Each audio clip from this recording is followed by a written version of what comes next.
que les participants arrivent. En tout cas, merci de ton temps, Barbara. C'est un enjeu, tu verras, on en parlera. On a beau être loin, l'écologie, on en parle beaucoup. Ah bah, tant mieux.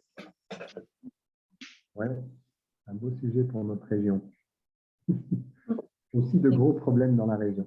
Il y a un sujet pour le projet Indo-Pacifique du président. D'accord, bah, c'est très bien, comme ça on va en parler. Alors, on attend encore quelques minutes. Entrer nos participants. Bonjour à tous ceux qui nous rejoignent. Je prends un truc. Vas-y.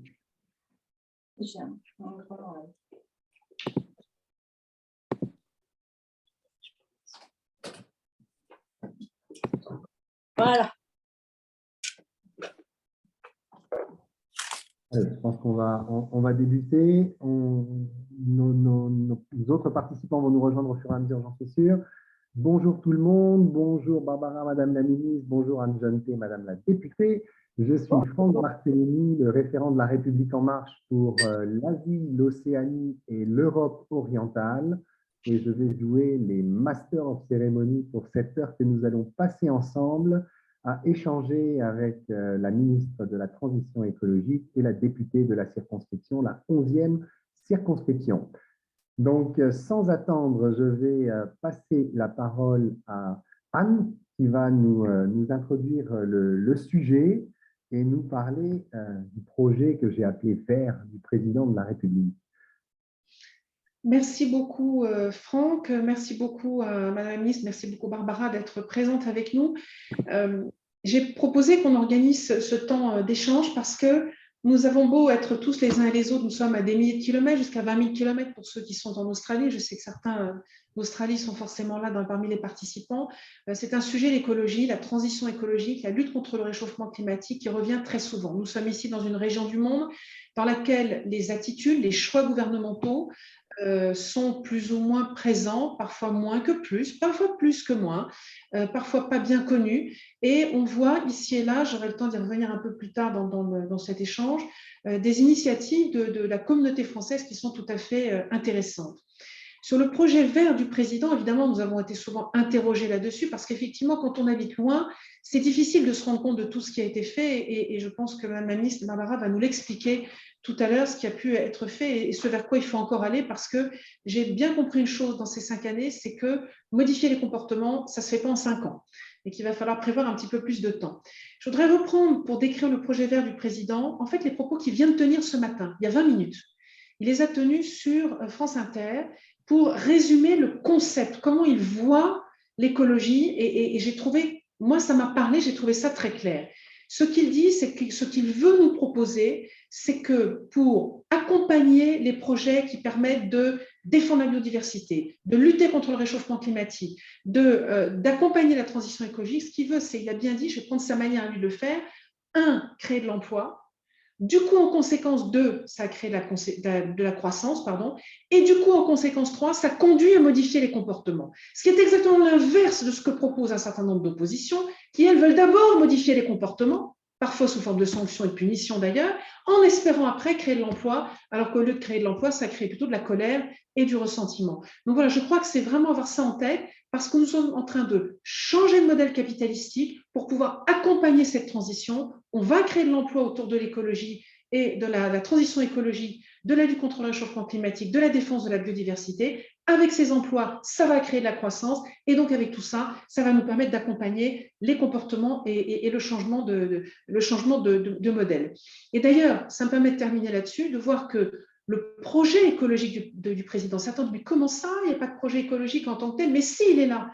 Mais où est-il ce projet? Il est dans le pacte productif, car on est bien sur un sujet d'emploi, de croissance, de changement de modèle capitalistique, et c'est pour ça que l'écologie est dans le pacte productif. Voilà ce que je voulais dire en introduction. Ça paraît très important de comprendre qu'on part de l'emploi et de la croissance pour aller vers les changements de comportement et pas l'inverse, et qu'on accompagne au lieu de punir. Voilà, merci Franck, et je laisse la parole à Barbara.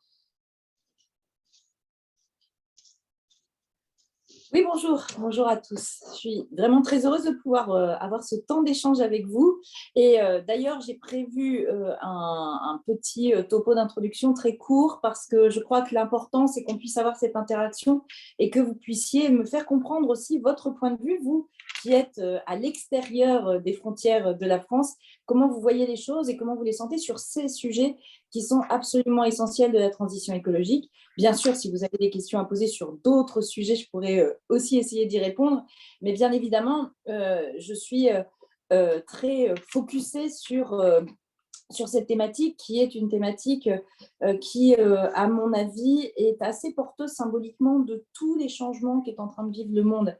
Et c'est en ça que je la trouve assez passionnante, parfois inquiétante ou angoissante, et donc il faut être capable de dépasser ce sentiment qu'on peut avoir de vertige au regard des enjeux auxquels nous avons à faire face. Pourquoi je parle de vertige? Parce que on est, je crois, à un moment, à un tournant de notre histoire. Un tournant de notre histoire parce que le monde dans lequel nous avons évolué, et y compris le monde des idées politiques, est challengé par le réchauffement climatique et par tout ce qu'il entraîne en termes de changement dans les relations géopolitiques, dans la géopolitique, et en ça, on pourra en parler, ça peut être intéressant, dans aussi notre manière de voir l'économie, de voir les échanges internationaux et de voir aussi notre mode de vie et nos changements. On est en train de commencer une nouvelle troisième révolution industrielle. Et cette révolution industrielle, elle a ce côté très intéressant qu'elle est quelque part inéluctable. Et toute la question est de savoir, est-ce que cette révolution industrielle, on la porte, on l'initie, on en fait une opportunité, comme le disait Anne, ou alors est-ce qu'on la subit? Mais de toute façon, elle sera là. Et la différence ensuite entre les différentes manières politiques d'analyser les choses, c'est justement cette différence entre le fatalisme et le volontarisme politique. Le président de la République s'inscrit de manière très claire dans le volontarisme politique. Il a effectivement cette idée de se dire, voilà, on a des nouveaux enjeux qui sont des enjeux globaux, qui évidemment ont une répercussion au niveau local. Ces enjeux-là, moi, je vais les prendre pour essayer d'anticiper les choses.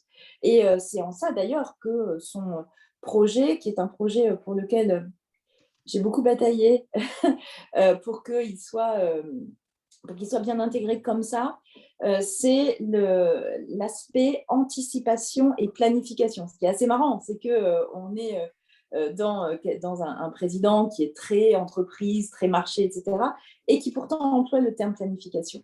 Parce que ce terme-là, il faut le sortir des préjugés, des préconçus de communistes qu'on a connus et le remettre dans ce que ça doit être.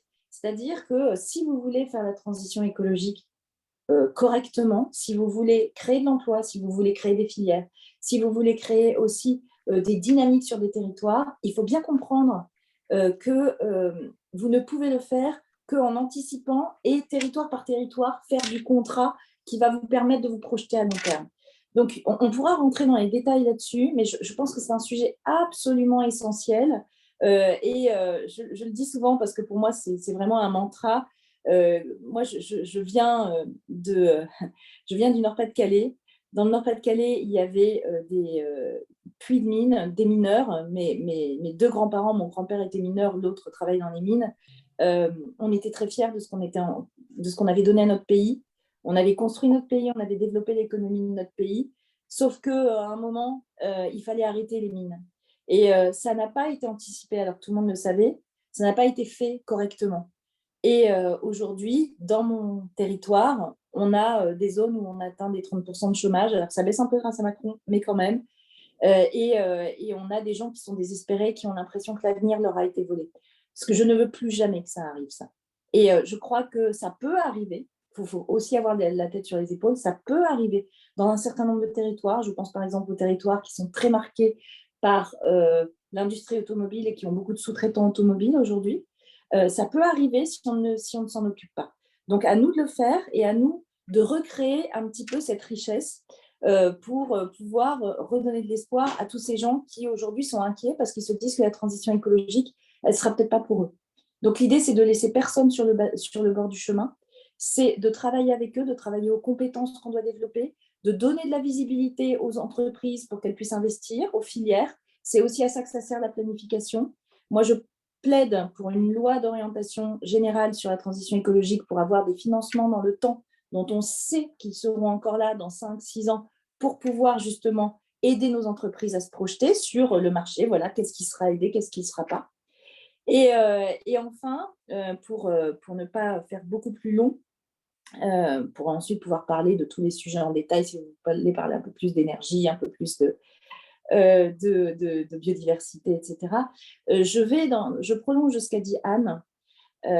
Oui, il faut que par cette anticipation et cette planification, on puisse mettre les jalons partout pour pouvoir lancer cette économie qui permette justement de pouvoir entraîner des évolutions de comportement. Ça, c'est la base de ce qu'on veut faire.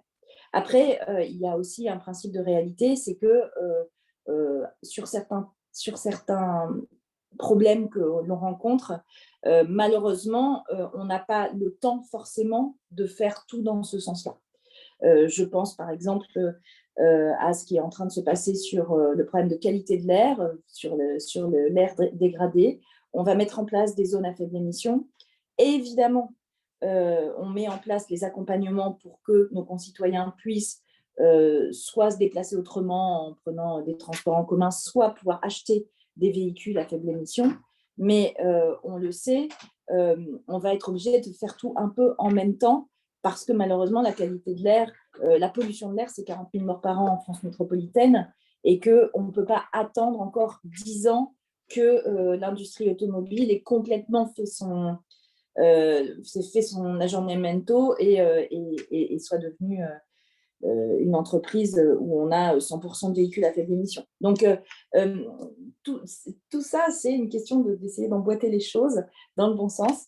Mais je pense que la théorie et la dynamique dans laquelle on est la bonne parce que c'est du réalisme, c'est regarder la réalité en face et c'est de mettre en place les outils pour y arriver, sortir des incantations et aussi des analyses très intéressantes sur qu'est-ce que le changement climatique et quels sont les dangers. Il faut toujours le répéter, sauf que maintenant, le constat, il est là. Donc, arrêtons le constat et agissons. Et c'est ce que fait Macron, le président. Pardon. Merci, Barbara, Madame la Ministre. Je voudrais revenir sur un point peut-être qui nous est proche, nous, dans la 11e circonscription, et en posant peut-être une question à Anne pour essayer de parler de chez nous, j'allais dire. Comment on peut concilier, Anne, la vie de Français de l'étranger dans notre circonscription et la transition écologique? On voyage beaucoup, on pollue beaucoup dans la 11e, non? Oui, alors c'est un vrai défi. Dans notre circonscription, on a des pays qui ont des approches très différentes de ces sujets-là. Et nous-mêmes, parce que nous sommes très loin, nous sommes amenés en effet à voyager, ne serait-ce que de temps en temps pour aller voir nos familles, par exemple. Donc oui, nous faisons partie de ces utilisateurs de l'avion. Et c'est pour ça que quand j'ai entendu le président parler d'un projet d'avion bas carbone, je crois, ça serait vraiment, vraiment bien. Moi, je m'intéresse depuis des années à l'avion solaire du chercheur suisse Bertrand Piccard. Bon, on est loin d'avoir un transport passager avec cet avion-là, mais on y arrivera. Je ne le connaîtrai pas, mais on arrivera bien à quelque chose. C'est important parce que les transports, les voyages, on en a absolument besoin. On a besoin de continuer à interagir. Nous ne pourrons pas, chacun des pays qui existent dans le monde, vivre tout seul dans ses frontières en faisant fi de ce qui se passe autour de lui. Ça n'est pas possible. Alors, c'est vrai que j'ai essayé de voir un petit peu tout ce qui se faisait. Je voulais déjà présenter à Barbara Pompili, à Mme la ministre, peut-être des points qu'elle ne connaît pas. On a des Français à l'étranger qui sont très soucieux de ce qu'ils observent. Pourquoi? Nous, dans notre zone, on a des pays, je pense par exemple à la Malaisie ou l'Indonésie, qui sont des forts producteurs d'huile de palme. Et moi, j'ai vu en 17 ans la conversion d'exploitation de caoutchouc en palmier à huile. Je l'ai vu de mes propres yeux en prenant l'avion, on voyait les plantations sous nos hublots, donc ça se voit matériellement très très vite. On a partout autour de nous, moi je suis dans un pays qui rêve de mettre Singapour sous une cloche climatisée. Il faudrait qu'on vive à 18 degrés sous cloche climatisée et on a déjà des rues climatisées. C'est une réalité. Donc, et nos logements ne sont pas du tout isolés. Il n'y a pas de double vitrage, ça n'existe pas. Les panneaux solaires, on commence à en voir, mais très très peu. Donc, on a vraiment des enjeux importants. Le tri des déchets. En Asie, le tri des déchets, le traitement des déchets, c'est un défi. Combien de plages en Malaisie sont, je pense à la côte Est où je suis allée plusieurs fois, au nord de la Thaïlande, je me rappelle, au nord de la Thaïlande, j'ai vu sur Chiang Mai le fleuve, la Mai Kok rivière, qui, quand l'eau monte avec la mousson, on a de l'eau avec des arbres qui sont dans l'eau, et quand l'eau se retire en saison sèche, les arbres sur 1,50 m de haut sont jonchés de plastique, qui sont restés suspendus dans les branches. On voit que l'écologie, ben oui, ça demande des changements de comportement. Et j'ai vu en Birmanie un guide qui nous accompagnait et qui essayait, dans chaque village dans lequel il passait, pendant le trek qu'on faisait, il essayait d'expliquer aux populations comment gérer leurs déchets. Et il leur donnait un truc qui n'était pas terrible, mais qui était un moindre mal. Plutôt que de laisser les trucs dans des décharges à ciel ouvert, il leur faisait brûler leurs déchets dans un petit conteneur en métal en revanche, qu'il enterrait après dans le sol. C'est pas parfait, il restait des produits toxiques, mais au moins, ce n'était pas à l'air libre comme ça. Voilà. Il essaye de trouver des solutions là où il n'existe aucune solution. Donc, et puis, il y a un problème d'énergie énorme avec beaucoup de générateurs qui fonctionnent au diesel un peu partout. Mais en revanche, beaucoup de pays dans lesquels, autour de nous, bien passer la tombée de la nuit, il y a très, très peu de lumière. Les villes et les villages sont presque pas éclairés, contrairement à nous qui gardons nos vitrines illuminées toute la nuit. Donc voilà, moins de voitures qu'il n'y a de deux roues. Donc on voit qu'il y a des choses qu'on peut peut-être apprendre dans le mode de vie qu'eux utilisent, et les enfants vont quand même à l'école. Et voilà. Donc ce qui est intéressant, c'est de voir ce qu'on peut apprendre ici, qu'on pourrait transposer chez nous, ou vice-versa. Je crois que nous n'avons d'ailleurs aucune leçon à donner, mais juste à nous en inspirer, à montrer un peu l'exemple. Alors ici, en Français à l'étranger, ce que j'ai essayé de voir, c'est déjà, donc on a des Français qui se sont investis dans des opérations de nettoyage de plage, avec certains qui ont été récompensés. Je pense à des projets en Thaïlande qui ont eu lieu, des projets à Singapour qui ont eu lieu également. On a également, j'aurais voulu citer une jeune Française qui a monté c'est une véritable entreprise qui s'appelle, je suis désolée, c'est en anglais, mais c'est dans toute la zone Asie, ailleurs dans le monde, Green is the New Black. Et elle emploie un festival dans lequel elle vient présenter des solutions durables et renouvelables dans tous les domaines, que ce soit les cosmétiques, l'habillement, l'alimentation, la construction, le transport, dans tous les domaines. Et elle fait un festival extraordinaire qui a de plus en plus de succès. Elle a des ateliers formation pour les enfants, des ateliers formation pour les adultes aussi. Je pense que nous pourrons être parfois de grands enfants en matière d'écologie, on a besoin d'être formés aussi. Donc voilà des initiatives qu'on pourrait tout à fait reprendre. Elle avait eu un contact d'ailleurs avec le ministère de la Transition écologique et solidaire avant le Covid. Je ne sais pas ce que ça a donné après, mais voilà. Et elle propose une plateforme où on peut acheter du coup des produits qui sont renouvelables, qui sont moins toxiques pour l'environnement et qui sont à faible empreinte carbone. Donc voilà ce qu'on peut faire. Et ensuite, je voudrais signaler aussi les projets dans les écoles. Nos écoles françaises jouent un grand rôle. Par exemple, nous avons un énorme défi, Barbara, à relever. Partout dans les pays dans lesquels je vis autour de moi, il n'y a aucune structure de recyclage des piles. Donc les Français ici, là où je vis, nous collectons nos piles usagées et nous les rapportons dans nos bagages en France pour les donner en France, pour éviter qu'elles partent dans les poubelles. Les piles ici, elles vont dans la poubelle normale. Donc, vraiment extrêmement grave de voir des comportements. Nous en sommes réduits. On rajoute de l'empreinte carbone en mettant les piles dans les avions, mais on n'a pas beaucoup de choix. Voilà, donc les écoles françaises font un gros travail d'éducation et de sensibilisation. Les écoles françaises, quand elles sont rénovées avec des budgets verts, en faisant attention à l'isolation, en faisant attention au double vitrage, en mettant un toit végétalisé. Ça a été le cas ici au lycée français de Singapour, aussi au lycée français de Hanoï, qui a été refait. Donc, il y a des vrais projets. Et je crois beaucoup à la faculté d'imprégnation des populations autour de nous pour montrer qu'on peut faire autrement et que ça marche, sans donner de leçons, sans dire qu'il faut faire comme ci ou comme ça. Mais je crois que ça peut être extrêmement utile. Et puis, comme on voyage beaucoup en temps normal, pas en ce moment avec le Covid, mais en temps normal, on est censé voyager pas mal. Je voudrais signaler qu'on a des plateformes, y compris en France, qui proposent des voyageurs éco-responsables, qui choisissent leur destination en fonction de l'empreinte. Moi, j'étais allée dans un hôtel au nord de la Thaïlande, qui était un hôtel éco-responsable à tous égards, qui produisait localement, qui faisait travailler les populations locales, qui faisait attention à sa production d'énergie, qui faisait attention au traitement de ses déchets, qui avait son propre petit incinérateur de déchets. Donc, on peut choisir aussi des destinations éco-responsables pour avoir notre petit effet sur cette lutte contre les dégâts que l'homme peut causer à notre planète. Voilà ce que je pouvais dire sur ce que les Français à l'étranger peuvent faire. Merci Anne. Barbara, vous voulez réagir sur quelques points? Peut-être en parlant de la taxe Oh, j'ai carbone oublié pour un truc. commencer. Pardon, Barbara. Oui, j'ai oublié un truc dont il faut que tu sois au courant, Barbara. Parce que je vois Cédric Gégère dans le chat qui parle. Cédric Gégère, il s'occupe à Taïwan, on pourra peut-être le laisser parler, d'une société française extraordinaire qui est à Lille d'ailleurs, qui est dans les Hauts-de-France. Cette société fait des panneaux solaires flottants. Et leur idée, c'était justement d'utiliser les plans d'eau artificiels qui étaient créés là où on avait des exploitations minières. Avec une mine et un plan d'eau. Et il a eu toutes les peines du monde, Barbara, à développer son projet en France. On lui a mis des piles et des piles et des piles de contraintes administratives. Il n'y arrivait pas. Et résultat, il a été sauvé. Il a été sauvé par l'export. Et il a commencé à développer son projet au Japon. Maintenant, il est également à Taïwan et Cédric pourra nous en dire plus sur les autres projets dans le monde. Et maintenant, il a enfin pu revenir en France. Mais bon sang, on a une entreprise française avec un savoir-faire français qui était vraiment complètement dans la ligne de ce qu'on veut faire et à qui on a mis des bâtons dans les roues pour des contraintes administratives, histoire de permis de construire, de je ne sais pas quoi, enfin, d'autorisation administrative. Je te passe les détails. Donc voilà, je vais te signaler cette entreprise qui s'appelle Ciel et Terre et qui fait un très beau boulot. Et Cédric pourrait peut-être nous en dire plus. Barbara? Oui, disons que là, il y a beaucoup, beaucoup de sujets qui ont été abordés. Il y a quand même beaucoup de sujets qui relèvent en fait de ce qui se passe dans le commerce international.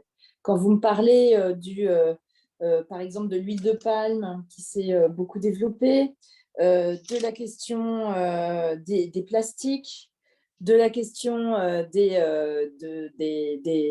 recyclages des piles ou même des panneaux solaires, je crois que faut bien avoir en tête que nous, on a un pouvoir au niveau international pour faire bouger les choses dans le bon sens. Et on a non seulement un pouvoir, mais aussi une responsabilité. Quand tu parlais d'huile de palme, Anne, on est typiquement sur ce qu'on appelle la déforestation importée, puisque c'est par notre consommation qu'on encourage ce genre de choses. Et donc, tu parles de l'huile de palme en Malaisie, en Indonésie, on pourrait parler de la déforestation en Amazonie pour faire du soja pour nourrir notamment les animaux. Donc, à partir du moment où on sait qu'on a ce pouvoir-là, l'Union européenne, c'est de mémoire, on est à 13 ou 14% du total de la déforestation importée, donc c'est beaucoup. Et donc, on a notre responsabilité. Comment agir contre ça? Il faut avoir en fait des règles de marché qui font qu'ils vont devoir s'adapter. Et donc, on est en train de faire une réglementation sur la déforestation importée au niveau européen pour obliger à avoir du traçage de d'où viennent l'huile, de quel type d'huile sont utilisées, de est-ce qu'on est sur ce qu'on appelle quelque chose de durable ou pas. Alors, sachant qu'il y a des questions de certification et de surveillance de tout ça, le devoir de due diligence, etc., etc. Donc, pour moi, la meilleure manière de résoudre ce problème de déforestation importée, c'est vraiment de travailler sur un marché qui soit un marché où on n'accepte plus un certain type de produit. Et en parallèle, bien sûr, il y a un travail à faire avec ces pays-là pour qu'ils puissent aussi avoir un développement économique qui leur permet d'accéder à un niveau de vie, des revenus qui soient normaux et qui soient agréables. Parce que moi, j'ai beaucoup travaillé avec l'Indonésie, la Malaisie, notamment quand j'étais en charge de la biodiversité. Ils nous disent en gros, attendez, vous avez foutu en l'air toute la forêt primaire en Europe pour créer votre développement économique et nous, vous nous demandez de rester avec nos orang-outans et puis voilà, vous êtes gentils, mais on a aussi le droit de se développer. Et c'est vrai. Et donc, il y a un sujet comme ça. Et donc, on est en train de travailler, et d'ailleurs, je tenais à te signaler parce que c'est un point très important, parce que là, c'est au-delà simplement de cette question-là, mais ça l'enveloppe, sur comment faire pour aider des pays dans un cadre de transition écologique à se développer et à entrer dans un modèle de développement qui soit un modèle de développement soutenable, pour éviter de refaire les mêmes erreurs que celles qu'on a connues et éviter aussi, dans un moment de transition énergétique, d'en faire des pays qui deviendront des pays émetteurs de gaz à effet de serre, alors qu'il faut absolument qu'on baisse le niveau global d'émissions de gaz à effet de serre. On a un exemple, alors qui n'est pas dans votre circonscription, mais qui pourrait justement s'appliquer à l'Indonésie, c'est pour ça que j'y ai pensé, et au Vietnam aussi d'ailleurs. C'est une nouvelle manière de travailler au développement de ces pays. On ne rentre plus par le prisme d'un projet par projet, comme c'est le cas aujourd'hui avec l'AFD par exemple, où on va aller soutenir financièrement, par soit l'AFD, par des banques, par différents partenariats, un projet sur un territoire. Mais là, on fait un contrat avec un pays pour qu'il se développe et qu'il entre en transition écologique. Et ce partenariat, il est fait avec plein de partenaires pays et banques qui vont soutenir en expertise, en moyens, ce pays à faire sa transition. On a fait ce travail avec l'Afrique du Sud. L'Afrique du Sud, il y a eu un contrat entre donc, l'Afrique du Sud, l'Union européenne en tant que telle, la France, l'Allemagne, l'Angleterre et les États-Unis et la Banque mondiale de mémoire pour que ce pays qui est à 90%, je crois, dépendant du charbon pour son mix énergétique, puisse sortir du charbon, développer les renouvelables, développer une filière de voitures électriques et développer une autre filière, mais qui puisse commencer à réorienter l'économie de leur pays. C'est un contrat à 8 milliards pour commencer, et qui est un contrat où il va y avoir des expertises, où il va y avoir des entreprises aussi, et où tout le monde va se mettre en fait sur ce travail de reconversion du pays. Et toujours pour essayer de créer un modèle de développement, de créer des emplois, etc. Parce qu'on est sur des territoires là-bas qui sont très dépendants du charbon aussi, et qui vont avoir du mal à s'en sortir comme ça si on ne fait rien. Et ce modèle, qui est un modèle qui a beaucoup plu, dont on a beaucoup parlé à la COP26, c'est un modèle qu'on voudrait développer avec d'autres pays, notamment des pays du G20, pour aussi lancer les dynamiques, montrer que c'est possible, donner aussi ce facteur pour dire on peut le faire. Et donc, ça fait partie, on est en train de regarder avec quel pays on pourrait travailler à cela. Et l'Indonésie et le Vietnam font partie des pays justement sur lesquels on voudrait travailler. Sur la question du plastique que tu as souligné, je voulais revenir dessus. C'est une des plaies de l'humanité. C'est vraiment une des plaies, ça va partout, c'est une catastrophe. Et aujourd'hui, on voit bien qu'il y a beaucoup d'initiatives qui sont faites pour ramasser le plastique en mer. À partir du moment où il est en mer, c'est déjà trop tard. Donc, il faut qu'on puisse réussir à gérer cette question du plastique en amont.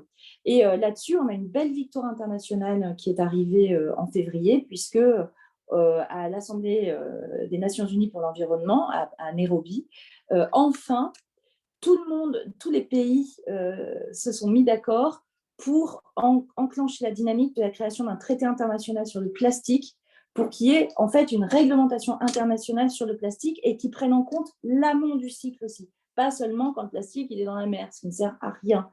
C'est une très très grande avancée internationale parce que c'était attendu depuis longtemps. Alors ça va prendre du temps à faire cette négociation sur le plastique. Donc en attendant, il faut aussi qu'on travaille sur ce sujet-là. Moi, je crois qu'il y a un sujet simple, c'est le modèle économique. C'est qu'aujourd'hui, il n'y a pas de modèle économique sur le plastique qui incite à recycler, qui incite à utiliser du plastique biosourcé, qui incite à tout ça.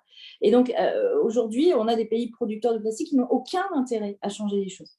Donc, là aussi, au niveau européen, on est en train de développer une réglementation sur l'économie circulaire, d'une manière générale, pour qu'on rentre dans une dynamique où on arrête de gâcher le plastique et qu'on le réutilise. Mais ce qu'il faut aussi, c'est utiliser le plastique que pour ce pourquoi on n'a pas d'autres possibilités. Et pour le reste, utiliser d'autres matériaux. C'est ce qu'on a fait aussi dans la loi AGEC pour limiter, même pas limiter, pour interdire les plastiques à usage unique, pour travailler sur le vrac, pour travailler aussi sur le fait que les gens puissent apporter leurs contenants, pour y compris ceux qui font des fast-food, ne puissent plus utiliser de plastique à usage unique quand on va s'asseoir dans les fast-foods. C'est quelque chose qui avance bien et où, encore une fois, on peut avoir une impulsion au niveau international. Donc, je voulais vous parler de ce traité plastique parce que c'était quand même pas gagné, je peux vous dire, et je suis contente qu'on ait pu le faire. Et à côté de ça, évidemment, toutes les initiatives dont tu as parlé, Anne, qui sont faites sur des nettoyages de plages ou sur des initiatives sur les solutions durables, etc., ça fait partie d'un ensemble et d'un écosystème. Il y a les lois, les réglementations, mais il y a aussi tout ce qui peut être fait sur le terrain et aussi par les entreprises qui font aussi beaucoup d'innovation pour essayer de trouver des alternatives au plastique. Il y en a. Après, ça demande d'être soutenu, notamment par de la R&D, par exemple, et puis par des financements. Et c'est ce qu'on essaye de faire. Voilà. Et après, je pense qu'on pourra parler d'énergie, mais je vais peut-être laisser. J'ai vu qu'il y avait aussi quelques questions là-dessus. Ouais. Donc, si vous voulez, on se fait un chapitre énergie après, comme ça, je monopolise pas.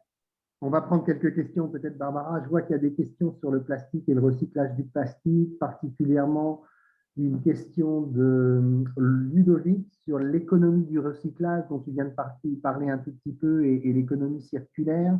Est-ce que Ludovic est encore avec nous et voudrait peut-être élaborer un peu sa question? Je cherche Ludovic. Hop. Ludovic, Il y a également une autre question sur l'hydrolyse des plastiques pour les recycler. Est-ce que c'est pertinent ou pas? Alors, Ludovic, est-ce que vous êtes là? Est-ce que vous voulez poser votre question?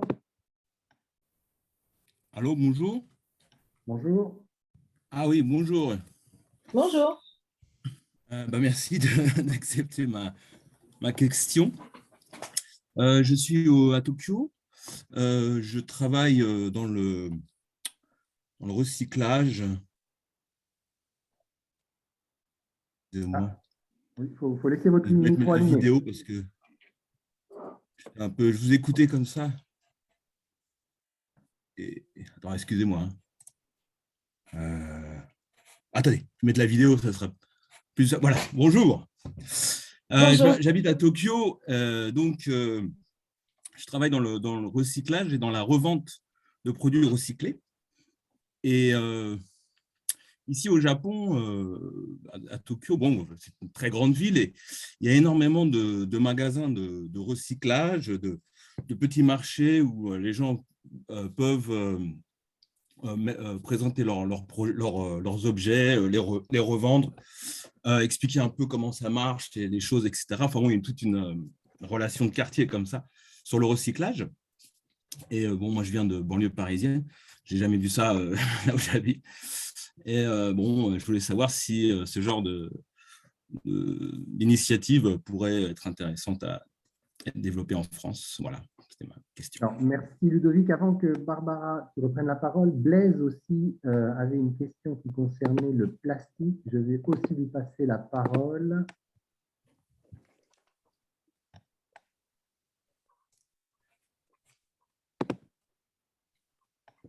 Voilà Blaise, à toi. Vous m'entendez? Oui. Bonjour. Oui. Non, concernant le plastique, moi je suis à Bali, donc effectivement le plastique c'est vraiment un désastre, surtout quand on va sur les plages, quand on fait de la plongée. Alors je suis d'accord, quelqu'un disait il vaut mieux arrêter le plastique, et c'est très bien au niveau européen d'avoir fait voter cette loi sur l'arrêt du plastique à usage unique, mais bon, tant qu'on n'arrivera pas à l'imposer partout dans le monde, et notamment des pays qui sont peut-être moins sensibilisés au sujet, il faudra quand même trouver le moyen de recycler. En fait. Enfin, je pense qu'il faut suivre toutes les voies, c'est-à-dire limiter la consommation de plastique, mais aussi recycler ce qui peut être recyclé. Donc moi, j'avais vu des initiatives qui consistaient, et moi je pense, je suis persuadé que un peu sur le modèle de la consigne, qu'il faut, pour des populations locales qui ne sont pas forcément sensibilisées, bon, à Bali, les gens, ils boivent leur bouteille d'eau, ils la jettent par terre, ils ne se rendent pas compte qu'elle va atterrir dans la mer. Donc pour les sensibiliser, je pense que le seul moyen, c'est de les inciter à effectivement rapporter le plastique, alors soit sous forme de consigne, mais ça ne marche pas très bien. Mais j'avais vu qu'il y a des projets de pyrolyse en fait, qui permettaient de retransformer le plastique en pétrole. Et ça, si effectivement ça pollue pas plus et si c'est efficace, je pense que c'est l'initiative qui pourrait être vraiment soutenue d'un point de vue R&D parce que au niveau de n'importe quelle petite commune, n'importe quelle petite île, si les gens peuvent amener leur plastique et repartir avec un litre d'essence, ils seront incités à le faire en fait. Et donc ça fera un peu coup double, c'est-à-dire réduire le plastique sur les plages et dans la nature, et les inciter à recycler, quoi. Donc je voulais savoir si ce type d'initiative, moi je pense que ça serait de l'argent bien investi effectivement en termes de R&D, de promouvoir une initiative qui pourrait être déployée partout au niveau du monde, enfin partout mondialement, localement, pour inciter les gens à rapporter leur plastique. Je voulais avoir votre avis là-dessus. Merci Blaise, Barbara, et puis peut-être après Anne pour encore une fois insister peut-être sur la diversité des FDE dans notre région, en tout cas, et des modèles et des exemples qu'on peut y trouver. Barbara. Avant de passer la parole à Barbara, Pardon. compléter ce que disait Blaise, apporter un élément d'information, peut-être que Barbara déjà, mais juste alerter là-dessus. Nous avons quand même des grands groupes français, je vais taire leur nom ici, qui développaient la vente d'eau en bouteille dans tous ces pays. Et quand tout à l'heure, Blaise ou Ludovic parlaient de gens qui jetaient leurs bouteilles plastiques sur la plage après avoir bu de l'eau, ou ailleurs, ou pas seulement sur la plage, oui, et il faut quand même voir qu'on a quand même des grands groupes qui sont allés exploiter des sources d'eau naturelles localement. Ils ne faisaient pas forcément venir leur eau de France, hein, mais ils développaient l'eau en bouteille, en petites bouteilles, et ils se font énormément d'argent en vendant l'eau à des populations localement. Donc, voilà, je voulais t'alerter là-dessus parce que ce sont des grands groupes français alimentaires qui faisaient ça. En fait, il y a plusieurs moyens pour lutter contre la pollution plastique. D'abord, je pense qu'il faut qu'on ait une réglementation internationale, et donc ça, on est en train de le faire avec ce traité plastique. Je pense qu'il faut créer des réglementations, notamment européennes déjà au départ, pour pouvoir avoir cette influence qu'on doit avoir. Et puis, il faut travailler beaucoup sur les alternatives. Tout à l'heure, quand je disais qu'il fallait sortir du plastique à usage unique, nous, on l'a fait dans la loi en France. On est en train de le pousser au niveau européen parce que ça entraîne aussi des changements de comportement, et ça entraîne aussi des développements d'autres filières d'emballage, parce qu'on a besoin d'un certain nombre d'emballages. Mais par contre, je crois qu'il ne faut pas se priver de faire de la R&D sur tout. J'ai entendu parler de la pyrolyse. Moi, j'ai entendu parler aussi de, comment on appelle ça, d'espèces de protéines qui bouffent le plastique. Il y a des manières chimiques de recycler le plastique. On est dans un moment où tout ça est en train d'émulsionner, quoi. Il y a plein d'idées. Je crois vraiment qu'il faut qu'on pousse en fait toutes les recherches. Il ne faut pas se fermer de porte pour essayer de trouver des manières de recycler le plastique. Après, en bonne écologiste que je suis, je dois vous dire que le recyclage n'est pas la seule solution. Je l'ai vu par exemple en Allemagne, c'était assez intéressant. Ils ont beaucoup développé le recyclage. Ça marche très très bien. On a vraiment des taux de recyclage du plastique en Allemagne qui sont très impressionnants, mais on a une augmentation globale de la consommation de plastique. Parce que, en fait, comme ils recyclent, ils ne se sont pas posé la question trop d'utiliser le plastique pour ce pourquoi il doit être utilisé, et notamment pour les bouteilles, par exemple. Donc, il faut vraiment qu'on ait en parallèle les deux, c'est-à-dire réfléchir à ce qu'on utilise et donc ne pas essayer d'utiliser le moins possible de plastique, et pour ce qu'on doit utiliser, là, faire du recyclage. La consigne, moi, j'ai toujours pensé que c'était un bon système. Ça ne marche pas sur tout, mais ça permet quand même sur certains types de plastique, pas sur tous. On voit d'ailleurs que, typiquement, par exemple, en Allemagne, les plastiques sont consignés pour être réutilisés aussi, puisque c'est mieux de réutiliser que de recycler. Mais les bouteilles en plastique en Allemagne sont un peu plus costauds. Elles sont moins friables que les nôtres, parce que justement, on pense, quand on les conçoit, à la consigne qui va avoir lieu après, et donc à la nécessité de nettoyer, etc. Et aujourd'hui, les plastiques en France, les bouteilles en plastique en France, si on les nettoie, elles s'écrasent. Enfin, ça ne marche pas bien. Donc, c'est aussi une question d'éco-conception. l'éco-conception est un point absolument fondamental pour l'économie circulaire. Donc après, toutes les initiatives valent la peine. Tout à l'heure, il y avait aussi un de vos intervenants qui parlait des initiatives de réutilisation dans des petits quartiers qu'on a récupéré des choses. Ça se développe beaucoup, par exemple, pour les produits électroniques et pour d'autres types de produits. En France, maintenant, on commence à en avoir aussi beaucoup, et tant mieux, de développement de ces entreprises qui font de la seconde main pour tout. Et notamment, je pense au portable, mais ça peut être aussi pour n'importe quel objet. Et aussi une filière de la réparation qui est en train de se mettre en place, de la réparation d'objets électroniques, mais aussi de la réparation du tout venant. Votre cafetière qui tombe en panne.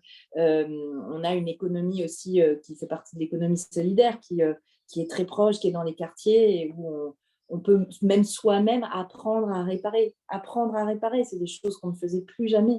Et donc, on voit qu'au-delà juste de cette question toute simple du plastique ou d'un déchet, il y a toute une économie qui est en train de se mettre en place et que je trouve assez passionnante, et où en fait, dans des pays comme la France, on récupère des idées qu'on voit dans des pays où vous pouvez vivre les uns et les autres, où finalement c'est assez habituel de faire ce genre de choses. Alors que chez nous, on était quand même vraiment trop tombé dans l'économie du tout jetable. Et donc ce qu'il ne faut pas, c'est que dans ces pays-là, où ils avaient l'habitude, même on a tous eu l'habitude de jeter des déchets dans la nature, parce que les déchets avant, ils étaient biodégradables. Depuis qu'on est rentré dans le monde du pétrole et dans le monde du plastique, on est sur des déchets qui ne se dégradent plus et qui se dégradent dans des centaines d'années. Et donc, ça change tout. Mais ce n'est pas facile de changer les habitudes par rapport à ça. Alors, en parlant d'habitude, je vois quelques remarques sur le chat.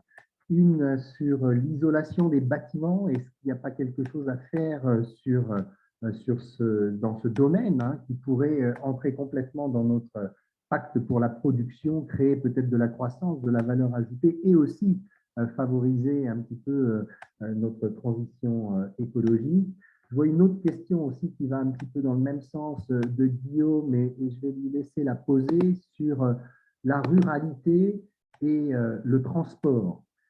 Comment, sans doute, on peut faire pour améliorer cette situation, mais je vais le laisser nous poser sa question avec ses propres termes. Il arrive dans notre panel. Et ensuite, j'inviterai Barbara à répondre. Guillaume, vas-y. Oui, bonjour Madame la Ministre, bonjour Madame la députée, merci de prendre le temps d'échanger avec nous. Oui, je voulais revenir sur sur l'utilisation encore de la voiture en zone rurale en France, où je viens d'une zone rurale à l'origine, et on voit encore très bien que sans voiture individuelle, il est quasi impossible de faire ses courses, impossible de voir un docteur, impossible de vivre une vie normale. Et je voudrais savoir, dans le programme présidentiel, dans le bilan du président, qu'est-ce qui pourrait aujourd'hui aller à l'encontre de ça et aider à promouvoir d'autres modes de transport.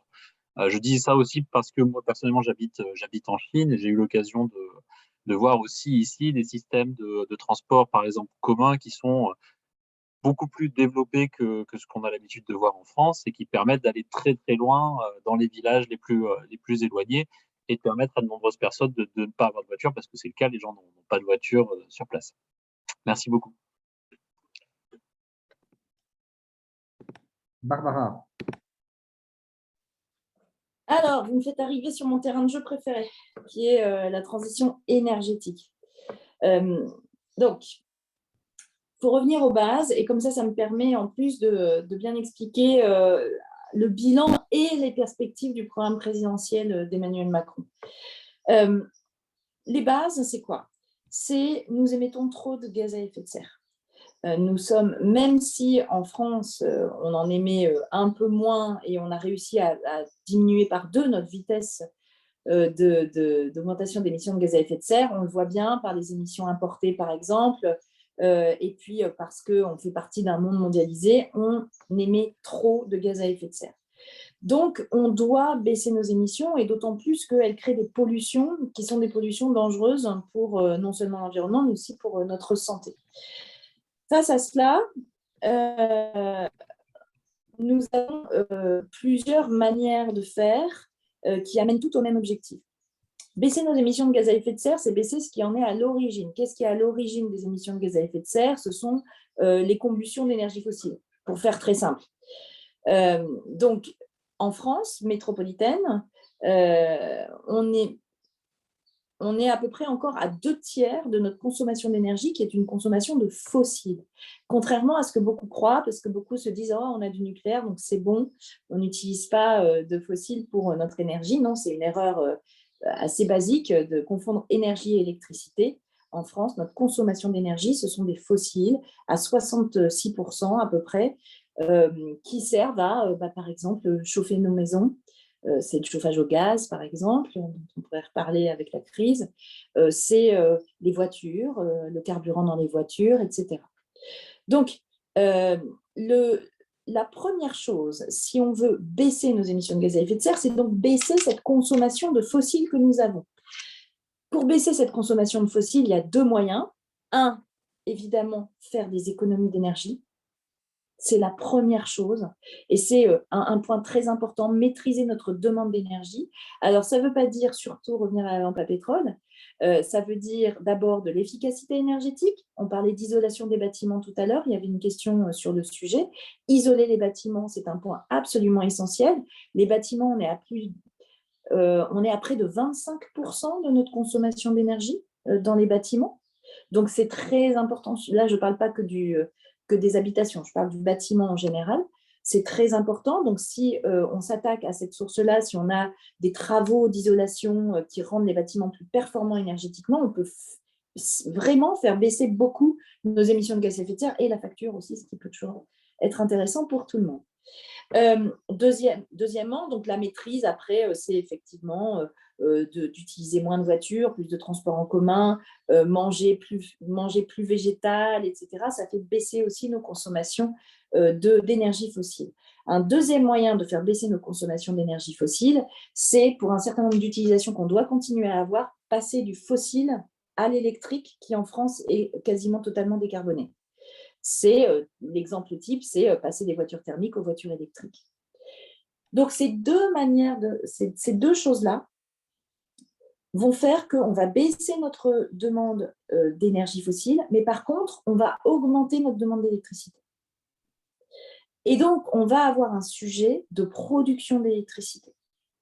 Aujourd'hui, en France, notre production d'électricité est très décarbonée. On est à 70% de nucléaire, on est à un peu moins de 20% de renouvelables et le reste du gaz essentiellement et un tout petit peu de charbon et un chouïa de pétrole, mais vraiment rien, presque rien. Et donc, si on veut, on va avoir besoin d'augmenter notre consommation d'électricité, notre production d'électricité, et c'est pourquoi le président de la République a annoncé qu'il allait enclencher un grand programme de développement de renouvelables et de nucléaire, mais sachant que le nucléaire, en fait, on a un pas de temps entre le moment où on enclenche et le moment où il y a des nouvelles capacités de production qui est entre 15 et 20 ans selon les réacteurs. Et donc, vous voyez bien que d'ici 15 ans, on a besoin de plus d'électricité et que donc ça, on ne peut le faire si on ne veut pas utiliser de fossiles que par les renouvelables. D'où la nécessité de développer beaucoup les renouvelables, d'où la nécessité d'arrêter de faire les bêtises qu'on a faites par le passé, de ne pas promouvoir le développement d'une filière renouvelable dans notre pays, et ce qui fait que, ça a été dit aussi par certains d'entre vous, on importe beaucoup des matériaux, beaucoup des composants pour faire des renouvelables de l'extérieur de la France et notamment d'Asie, parce qu'on a laissé ce marché filer ailleurs.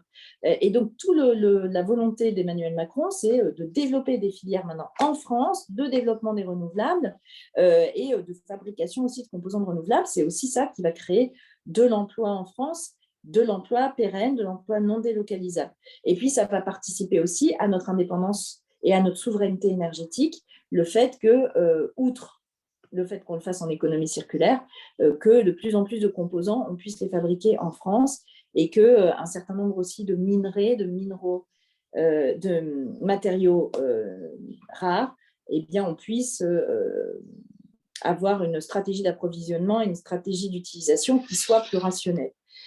Sur la question des déplacements, qui font évidemment partie du sujet de l'énergie,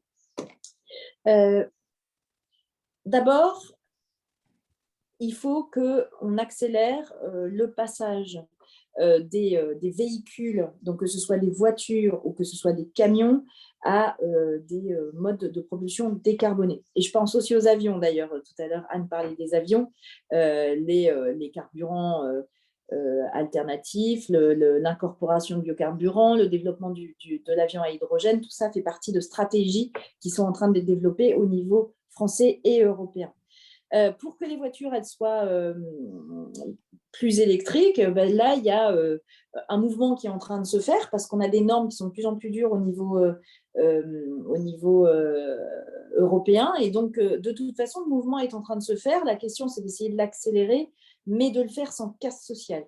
Parce que la chaîne de valeur de l'industrie automobile est une chaîne de valeur avec des sous-traitants qui sont très spécialisés sur certaines choses. Or, on ne fabrique pas une voiture thermique comme une voiture électrique et on n'a pas besoin des mêmes compétences, etc. Donc, c'est là qu'on parle de la planification. C'est vraiment qu'il faut que sur tous les territoires concernés, on puisse aller repérer les compétences, on puisse refaire des formations, on puisse réinstaller de nouvelles industries. On a un gros programme de fabrication de batteries, par exemple, avec 3 gigafactories qui ont déjà été lancées dans le nord de la France. Ça va nous permettre de créer une économie autour du cycle de la batterie. Très bien, c'est bien, ça va créer des emplois. Il faut continuer à penser ce renouvellement. Ensuite, sur les déplacements dans les zones rurales, on a une partie de la population qui ne pourra pas se passer de voiture. C'est pour cette partie-là de la population qu'on développe aussi les voitures électriques. Et les voitures électriques, ça veut dire aussi qu'on développe tout un maillage de bornes, parce qu'une voiture électrique sans bornes, ça ne marche pas. Et donc, c'est en train de se mettre en place. Aujourd'hui, on a encore un petit problème d'implantation de bornes, mais ça, je veux dire, dans 2-3 ans, c'est fini, c'est réglé. Donc, c'est en train d'être fait.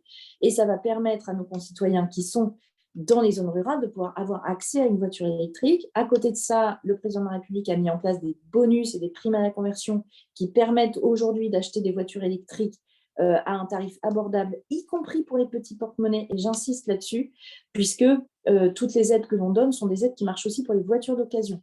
Or, des voitures d'occasion électriques, on commence à en avoir de plus en plus sur le marché, tout simplement parce que vous avez des voitures de flotte d'entreprise qui sont en train de partir dans le marché de l'occasion. Donc, on a vraiment là une offre qui est en train de se développer beaucoup, qui permettra d'avoir des voitures neuves et des voitures d'occasion accessibles pour tout le monde. Mais cela dit, pour moi, ça n'est pas la panacée, il n'y a pas que ça. Et les initiatives dont parlait l'intervenant tout à l'heure, qui est d'avoir un certain nombre de transports en commun qui sont efficaces aussi dans les territoires ruraux, je le pense beaucoup, je pense que ça peut marcher. Aujourd'hui, ça marche notamment par des transports à la demande, mais il y a plein de choses à développer sur les transports en commun en zone rurale qui, je pense, n'ont pas été assez regardées pour l'instant. Il y a certaines collectivités, régions où il y a des choses qui se passent. Regardons-les parce que je pense que c'est intéressant. Puis inspirons-nous aussi de ce qui se passe sur des territoires que vous connaissez. N'hésitez pas à nous faire remonter les initiatives parce que c'est aussi en regardant. Ce n'est pas la peine de réinventer la poudre, quoi. Quand il y a des trucs qui marchent, il faut essayer de voir. Après, bien sûr, on n'a pas la même culture, ce n'est pas toujours facile. Et après, il y a d'autres moyens aussi d'éviter des déplacements. C'est le développement du télétravail qui, quand il est bien fait et quand il est volontaire, et peut être aussi utile pour éviter un certain nombre de déplacements inutiles, des visios, même si je préfère quand même vraiment l'interpersonnel, mais ça peut aider. Le fait aussi qu'il y ait des services publics qui soient plus proches, et donc le fait qu'on remette des maisons de services publics dans les campagnes, près des gens, que les gens ne soient pas obligés de faire 50 bornes pour aller dans la ville la plus proche pour avoir accès à des services publics, c'est important. Il y avait même des entreprises. Alors après, il y avait même des services publics là où ça ne marchait pas d'avoir une maison de service public qui venait, et ça je l'ai vu dans ma région, qui avait un bus de service public qui venait dans les villages. Et donc, on savait que tel jour, il était dans notre village, etc. Donc, il y a plein moi, je crois qu'il faut libérer. Pour moi, la transition écologique, c'est ça, c'est libérer les idées, libérer les initiatives, essayer de réfléchir à des nouvelles manières de faire. Et plutôt que de voir ça comme une contrainte, se dire, bah non, c'est là et ça peut être l'occasion de recréer plein de choses et aussi de recréer aussi du coup un peu de lien humain. Et je crois que c'est bien. Absolument. Et Anne soulignait qu'il y avait peut-être une question intéressante qui a été posée par Benjamin. Je vais essayer de la résumer sur justement où se trouvent toutes ces bonnes idées et tous ces bons projets. Benjamin nous dit, par exemple, l'association Shift Project a sorti un plan de transformation de l'économie française. J'imagine que c'est quelque chose que tu as lu et peut-être sur lequel tu peux dire un mot. Le Shift Project, ils font partie des nombreuses associations, ONG, qui portent cette question de la transition écologique et de la transition environnementale. Donc, oui, ils ont un certain nombre d'idées intéressantes, qui sont des idées qui sont portées par les écologistes depuis très longtemps. Hein. J'ai pas vu... je vais être méchante avec le Shift Project, mais j'ai jamais vu de trucs révolutionnaires dans ce que disait le Shift Project, mais il y a des choses intéressantes dedans. Et je crois que maintenant, ce que je trouve intéressant à travers le Shift Project, à travers d'autres, à travers I4C aussi, qui eux le regardent d'un point de vue un peu plus éco, c'est que tout le monde maintenant réfléchit au monde tel qu'il est vraiment et pas tel qu'on le fantasme ou sans tenir compte des réalités. La réalité, c'est qu'on a un monde qui est limité, en tout cas en termes de ses ressources physiques, après les ressources intellectuelles, c'est illimité, qui doit tenir compte des enjeux de changement climatique, des conséquences que va avoir le changement climatique sur des sociétés entières, sur les nôtres, sur celles aussi d'un certain nombre de pays, de comment on fait pour, face à ça, avoir un monde qui est solidaire. Moi, je crois beaucoup à l'importance de la solidarité. On est tous interdépendants. Donc, si on n'est pas un minimum solidaire, ça ne pourra pas marcher. Et comment on fait pour que tout le monde puisse avoir le minimum de vie, de niveau de vie, d'égalité des droits, etc. Donc, tout ça, ça se construit et l'économie est un vecteur très important pour le faire. J'ai vu passer, si vous voulez, une question sur l'Ukraine. Je pense que c'est peut-être pas mal que je vous donne l'état des lieux sur ce sujet, si vous le souhaitez. Oui. Bien sûr. Là, on est typiquement sur un sujet qui nous touche concrètement, puisque malheureusement, nous nous sommes laissés entraîner parce que nous sommes complètement dépendants des énergies fossiles. Et donc, c'est pour ça qu'il faut vraiment qu'on en sorte le plus vite possible. On s'est laissé entraîner en des dépendances à certains pays. Et on est dépendant aujourd'hui, au niveau européen, de la Russie pour le gaz et pour le pétrole de manière assez lourde. Puisque pour le gaz, c'est 40% de nos importations de gaz qui viennent de Russie, c'est 30% de nos importations de pétrole. Alors, c'est un peu moins fort pour la France. Là, je vous parlais de chiffres pour l'Europe, mais c'est très lourd. C'est-à-dire que si du jour au lendemain, vous arrêtez, en ce qui concerne le gaz, ça ne pose pas de problème tout de suite parce qu'on est en train de sortir de l'hiver, mais ça va poser des problèmes très forts à l'hiver prochain. Pour faire concret, si on ne change rien, l'hiver prochain, si on n'a plus de gaz russe, on a un problème pour chauffer les maisons. Et donc, on ne pourra pas chauffer toutes les maisons l'hiver prochain, les habitations. Donc, il y a des gens qui n'auront pas de chauffage en France. C'est juste ça le niveau. Et en ce qui concerne le pétrole, notre dépendance est un peu moins forte, mais on a une dépendance très forte sur le diesel, qui fait que déjà là, on n'a pas eu beaucoup de problèmes d'importation de diesel, même si Total a arrêté.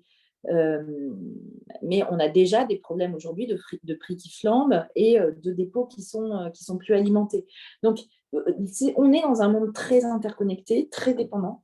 Et donc aujourd'hui, on doit se dépêcher de trouver des solutions. Donc, c'est ce qui m'occupe à peu près 24 heures sur 24 en ce moment. C'est de trouver des solutions rapides pour baisser notre dépendance, pour pouvoir faire face, si jamais une décision politique est prise, d'un côté comme de l'autre d'ailleurs, d'arrêt des importations de gaz et de pétrole russe. Et pour moi, c'est un sujet hyper important parce que j'ai rencontré le secrétaire d'État à l'énergie ukrainien qui était venu me voir, puisque je suis en charge de l'énergie, pour qu'on essaye de trouver des solutions ensemble. Je peux vous dire que ça fait très très mal d'entendre quelqu'un qui dit bah voilà, moi, mon pays est sous les bombes et on va essayer de vous aider pour que vous puissiez nous aider. Et c'est assez terrible d'entendre ça. Donc, moi qui ai toujours pensé qu'il fallait absolument qu'on sorte le plus vite possible de notre dépendance aux énergies fossiles, je peux vous dire que là, je suis encore plus convaincue et on se bat pour se dépêcher, pour accélérer les choses, pour en tout cas, dans l'urgence, baisser au plus vite notre taux de dépendance et à terme en sortir le plus rapidement possible. Mais là, aujourd'hui, moi, j'ai un double travail de court terme et de long terme. Donc, court terme pour essayer de faire face le plus vite possible si jamais il y a un bannissement de Russie, et à long terme pour ne plus dépendre de ces énergies fossiles. Donc, c'est l'accélération du Green Deal, l'accélération de toutes les mesures sur l'efficacité énergétique, sur les énergies renouvelables, sur les changements de motorisation de véhicules, sur l'isolation des logements, beaucoup, etc. quoi. Voilà. Je voulais juste vous dire un mot là-dessus. Ça peut bouger, de jour en jour, ça peut bouger. Ce qui s'est passé en banlieue de Kiev nous horrifie tous. Donc, je ne sais pas ce qui va être décidé, mais en tout cas, mon rôle à moi, c'est de faire en sorte que les conséquences soient les moins lourdes possibles sur nos économies. Parce que si nos économies sont menacées par une crise lourde des prix, une crise lourde des approvisionnements en énergie, on sera moins fort aussi pour pouvoir aider de l'autre côté. Merci. Je suis bien conscient du temps. On essaye de prendre une autre question et ensuite je passerai la parole à Anne Jonté pour qu'elle nous fasse peut-être une conclusion sur tout ce qu'on s'est dit. J'aurais aimé qu'on termine sur une question d'Hubert Daboville qui a un superbe projet aux Philippines, donc peut-être il peut vraiment nous parler 30 secondes de façon à ce qu'on termine sur une note peut-être d'une belle coopération entre la France et les Philippines. Et ensuite, je passerai la parole à Anne pour faire la conclusion. Hubert, si tu es en ligne, tu peux parler, il faut que tu mettes ton micro.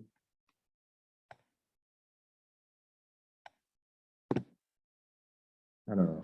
Voilà. C'est bon maintenant? Vas-y. Bon, alors merci à tous, merci Madame la Ministre, merci Anne, merci Franck. Très rapidement, je suis sur un gros projet qu'on pilote avec l'ambassade de France, avec Anne Jonté également, avec Samantha Casbonne qui va venir aux Philippines fin juin prochain. De quoi s'agit-il? Il s'agit d'une zone très importante, 180 hectares de zone protégée aux Philippines. Mais le gouvernement philippin nous demande un appui et l'ambassadeur de France est tout à fait d'accord là-dessus, que la France pourrait appuyer cette demande. Je suis en contact avec Hervé Bois-Guillaume et nous espérons recevoir un appui de votre part, Madame la Ministre. Tout ça est déjà en cours. On va faire correspondre l'action qu'on va mener à l'occasion du 75e anniversaire des relations diplomatiques franco-philippines. Et je pense qu'on va faire un partenariat et développer une zone qui va être la zone d'amitié franco-philippine. Tout cela va être confirmé pour le 26 juin prochain. Voilà, ça permettra aussi sans doute de faire en sorte que les Philippines rejoignent la High Ambition Coalition, HAC. Je crois que nous avons déjà une 50aine de pays qui ont rejoint la HAC et il serait, je pense, important que d'autres pays nous rejoignent. Voilà, donc je voulais simplement passer cette information, m'assurer qu'on aura votre soutien. On a déjà celui, bien sûr, de Anne, de la sénatrice Casbonne et beaucoup d'autres. Et votre ministère est déjà bien informé sur la question. À vous. Merci Hubert pour cet exemple de coopération, on pourrait dire, internationale dans le domaine de la transition écologique. Et j'allais dire peut-être en utilisant un grand mot dans le domaine de la reforestation quasiment. Donc, je ne sais pas si ça appelle à un commentaire de Barbara, mais Anne, je voudrais te passer la parole. Encore une fois, je suis conscient du temps pour que tu puisses peut-être nous faire une conclusion. Alors, D'abord, quand j'écoutais Barbara, je me disais que ce n'est pas 1 heure qu'il en faudrait, c'est des heures et des heures pour expliquer tout ce qu'on peut faire et comment tout ça s'inscrit.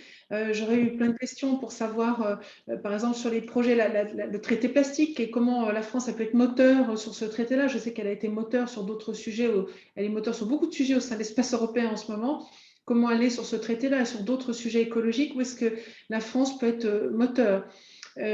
Comment l'Europe aborde certains sujets, par exemple la COP X, je ne sais pas on a quel numéro de COP, mais on sait que la COP 21 avait beaucoup marqué, qu'aujourd'hui les accords de Paris, ça fait partie maintenant, la France exige qu'ils soient pris en compte dans tous les traités commerciaux.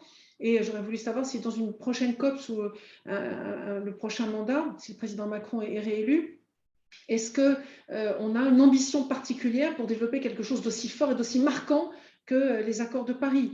Et j'aurais voulu dire aussi, à travers tout ce qui a été dit là, qu'on voit bien que finalement, et Barbara, tu le disais tout à l'heure, les idées qu'on peut avoir à l'étranger sont très intéressantes. Moi, je mène une association qui s'appelle le Club France Initiative. On a par exemple beaucoup parlé de l'ambition maritime de la France. C'est aussi l'un des grands axes du projet du président Macron. Et on a vu comment, sur le sujet maritime, la France avait plein de leviers à actionner pour développer ses savoir-faire et son ambition maritime. Je voudrais également signaler à ceux qui nous écoutent qu'aujourd'hui, parce que tu as beaucoup parlé de la mobilité, une voiture électrique vendue sur 2, tu me corriges si je me trompe, est électrique en France, et c'est un changement majeur des comportements. Électrifié, c'est pas électrique, c'est électrique ou hybride. D'accord. Et puis, te porter à ta connaissance le cas particulier, puisque tu as parlé du logement et de l'isolation thermique des bâtiments, le cas des Français. Dans le projet pour les Français à l'étranger, le président propose qu'on avance sur la notion de résidence de repli que nous aurions en France. Certains d'entre nous avons une résidence en France qui nous sert de résidence de repli pour le cas où on aurait besoin de rentrer brutalement en France, ou de capital retraite ou de projet de retraite. Or, aujourd'hui, ces résidences que nous avons en France échappent totalement aux avantages fiscaux liés à la rénovation thermique des bâtiments, ce qui fait qu'on peut avoir un immeuble, je donne toujours cet exemple, de 4 étages, et puis tu as le 3e étage qui n'est pas isolé, parce qu'il appartient à un Français à l'étranger qui n'a pas les moyens, ou qui n'a pas les sous devant lui pour pouvoir avancer sur la rénovation énergétique de son appartement. Donc voilà, pour être complètement cohérent, il y aura peut-être une piste à lancer là, pour essayer d'avoir quelque chose de très cohérent dans l'ambition de rénovation thermique des bâtiments que nous portons. Et merci encore, Barbara, de ton temps. Merci, Anne. Merci à vous. C'est vrai que là, tu abordes en quelques minutes plein de sujets qui sont des sujets absolument passionnants. D'abord, je veux revenir sur l'intervenant qui parlait des Philippines et qui parlait de cette question de zone protégée. Donc là, vous en avez dit trop peu sur votre projet pour que je puisse exactement comprendre de quoi il s'agit, mais n'hésitez pas à faire passer par le biais d'Anne des éléments plus précis. Je pense que c'est important qu'on développe d'une manière générale, puisque là, je ne connais pas le projet particulier, mais d'une manière générale, les aires protégées, c'est un moyen de développer, de maintenir une protection de base qui ne sera pas suffisante, mais qui est une base de la biodiversité. Et d'ailleurs, vous avez parlé de la HAC, donc de la High Ambition Coalition. Ce sont des pays qui se sont engagés dans le cadre de la prochaine COP 15 de biodiversité qui va avoir lieu en Chine, d'atteindre au moins cette base d'une protection de 30% de tous les espaces océans ou terres sur la planète.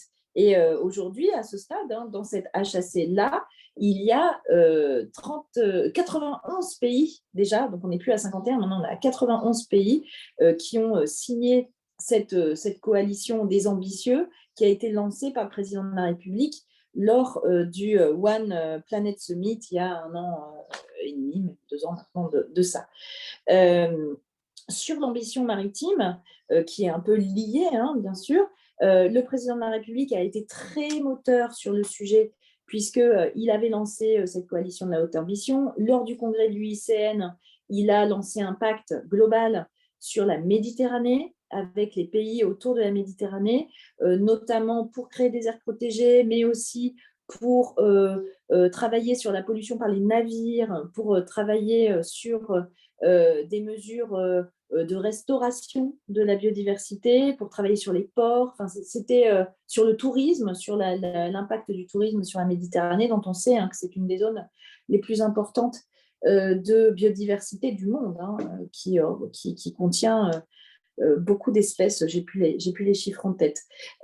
Cette ambition maritime, elle a été réaffirmée aussi à Brest lors du One Ocean Summit, qui a été l'occasion de lancer une nouvelle coalition de haute ambition qui, celle-ci, portait sur le soutien à la signature du traité BBNJ. Alors, BBNJ, c'est quoi? C'est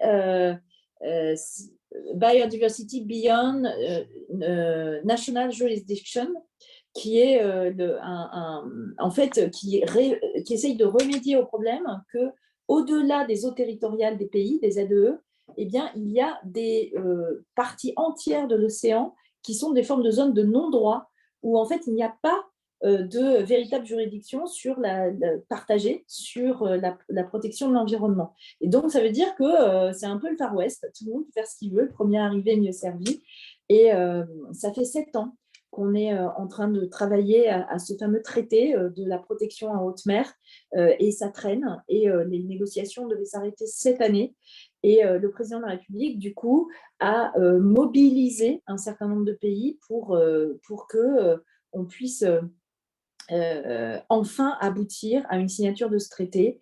Il m'a envoyé aux États-Unis, puisqu'il y avait une dernière session de négociation prévue à New York, pardon, là, il y a un mois.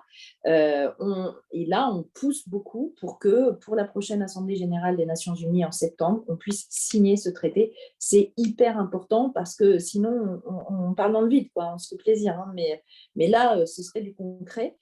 De la même manière, en fait, on voudrait aboutir à cette victoire de la même manière qu'on a eu cette belle victoire sur le traité plastique dont j'ai parlé tout à l'heure. Ensuite, pour les COP, donc la COP 15, j'en ai parlé, biodiversité, il va y avoir la COP 26, climat, qui arrive. On voit qu'un des les gros enjeux de la COP climat qui arrive, c'est quoi? C'est je dirais avant tout, de restaurer la confiance entre pays développés et pays en développement. Confiance qui a été abîmée parce que les pays développés s'étaient engagés à donner 100 milliards par an aux pays en développement pour pouvoir les aider à faire leur transition. Or, pour plein de raisons, et notamment pour être très franche, parce qu'il y a eu la présidence de Trump, je pense qu'on peut le dire, les pays développés n'ont pas pu atteindre ces 100 milliards. La France, elle, a donné sa part. La France donne aujourd'hui 6 milliards par an. Donc, elle les donne. Simplement, tout le monde n'a pas pu faire la même chose, et notamment Trump, lui, a tout arrêté pendant un certain nombre d'années. Et donc, ce qui fait qu'on n'a pas pu arriver à ce montant. On pense qu'on va pouvoir arriver à ce montant dès l'année prochaine, mais ça a créé du coup une frustration d'un certain nombre de pays qui ont à subir les effets du réchauffement climatique directement et qui ont besoin qu'on soit là à leur côté. Ça, c'est le premier enjeu. Deuxième enjeu, toujours en lien avec les financements, mais la question d'adaptation. On voit bien qu'aujourd'hui, le changement climatique arrive vite et que maintenant, on ne peut plus simplement prendre des mesures qu'on appelle de mitigation, c'est-à-dire d'atténuation, de baisse des émissions de gaz à effet de serre, mais il faut aussi qu'on prenne des mesures pour adapter les territoires à l'inexorable montée des eaux, à l'inexorable changement sur les forêts avec le changement climatique et donc aux impacts, à l'eau qui va se raréfier ou qui va au contraire s'accentuer. Tout ça, on le sait. Même en France, on est en train de mettre en place des mesures sur le trait de côte, puisque nous avons des littoraux entiers qui sont bouleversés par le changement climatique, ou bien des stations de ski qui n'ont plus de neige. Enfin, vous voyez, c'est ça l'adaptation. Et ce sont des politiques très, très simples. Et on a aussi d'autres pays qui disent, au-delà de l'adaptation, vous devez nous aider pour les pertes et dommages, c'est-à-dire tous les pays qui ont les pieds dans l'eau aujourd'hui, les îles, Marshall, le Vanuatu, ou ces pays qui, eux, à chaque fois qu'il y a le moindre truc, ils se font complètement détruire leur pays, ils doivent tout reconstruire à chaque fois, et eux disent, on n'est plus dans l'adaptation, là on est dans les pertes et dommages, vous devez nous aider pour ça. Donc voilà les gros sujets qui vont être regardés en Égypte à la fin de l'année, et qui seront certainement poursuivis après aux Émirats arabes unis, où là on aura aussi un bilan des vrais efforts qui ont été faits par les pays pour atteindre leurs objectifs de l'accord de Paris. Là, je vous l'ai fait très courte, mais comme ça, vous avez le panel global. Voilà. Merci pour ces quelques mots, Barbara. Et on s'aperçoit, et je pense qu'on est tous conscients autour de cette table, qu'il est vraiment important pour nous tous de choisir, de bien choisir notre prochain président. Et je crois que pour nous tous autour de cette table, il n'y en a qu'un qui a un programme écologique qui nous permettra de nous en sortir mieux. Et c'est vraiment Emmanuel Macron. Et comme on est en pleine campagne électorale, je rappelle à tout le monde que le 10, c'est bien pour ce président-là qu'il faut voter. Oui, j'insiste là-dessus parce que vous avez raison, on est dans le cadre d'une campagne électorale. Moi, je tiens à rappeler que je suis écologiste depuis 20 ans. Ça fait très longtemps que je me bats là-dessus. Ce que je vois, c'est qu'on a quand même beaucoup d'écologistes qui restent dans l'incantation et qui restent dans le slogan. On n'a plus le temps d'être dans le slogan. Maintenant, il faut être dans les réalisations concrètes et dans le comment et d'avoir le courage aussi de le faire, parce que c'est pas facile, parce que il y a toujours des gens qui sont pas contents, des gens inquiets. Donc tout le travail qu'on a à faire, c'est ces gens pas contents, ces gens inquiets, parler avec eux, essayer de les mettre autour de la table, construire ensemble, mais il faut aussi ne pas lâcher. Et quand le président s'engage et il va, eh ben, c'est ça que j'attends moi d'un chef d'État, et je le vois pas beaucoup chez les autres. Absolument, pareil de notre côté. Merci beaucoup, Barbara, pour ton temps. Merci, Anne, pour le tien. Merci à tous les participants. Merci aux questions. Désolé pour les questions auxquelles on n'a pas pu répondre, mais si vous nous envoyez un message, on y répondra. Bonne campagne, bonne fin de campagne à tout le monde. Et n'oubliez pas d'aller voter le 10 et le 24. Merci encore à tout le monde. Au revoir.